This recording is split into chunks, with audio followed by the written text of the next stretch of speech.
Voisine, Violaine Vanoyek.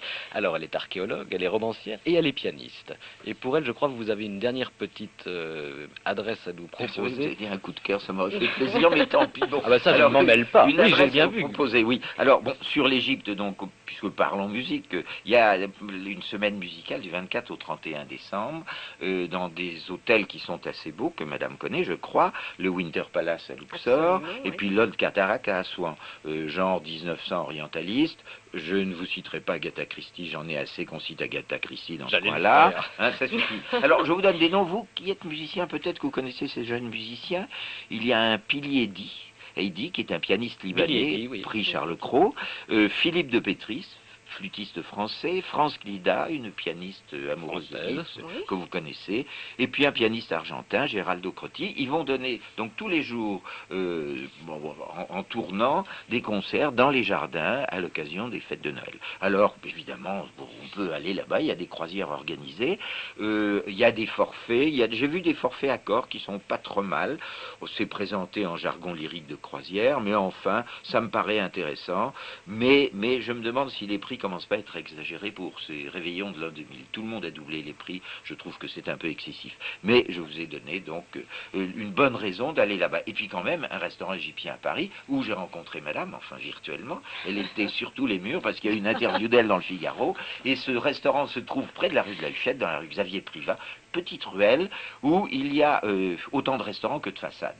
Alors ça fait pas très sérieux au premier abord, et bien tout compte fait, la cuisine est adorable, les gens sont sympathiques, la serveuse totalement décontractée, elle fumait le narguilé en attendant qu'on commande. Moi je trouve ça plutôt symboliquement charmant, ce n'est pas cher, 120, 150 francs. Alors il y a un piano, vous avez vu le piano qui a dû faire la campagne d'Égypte, au moins vu son état, c'était assez étonnant. Et alors la cuisine égyptienne, pour vous en parler, pour donner des sortes d'équivalences, parce que c'est la Méditerranée quand même, elle cuisine avec la cuisine libanaise, elle cuisine avec la cuisine grecque, donc c'est plutôt sympathique, beaucoup de purées, de légumes, d'aubergines, de fromage et tout ça, et puis des sortes de bouillies. Il y a un bouilli qui ressemble à un navarin d'une certaine manière, enfin navarin pas bouilli, qu'est-ce que je vais me faire entendre, non, mijoté.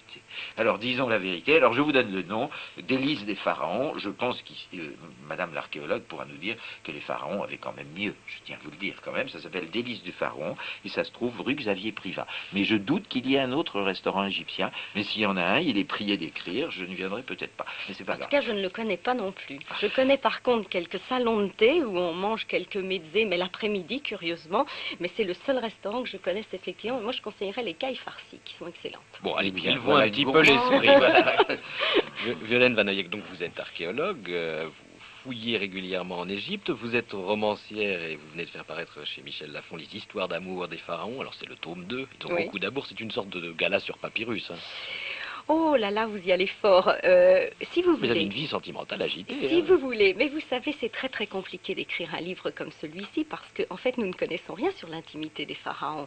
Nous savons à peu près ce qu'ils mangeaient, justement, mais nous ne savons pas comment ils étaient influencés par leurs femmes premières ou leurs femmes secondaires, disons.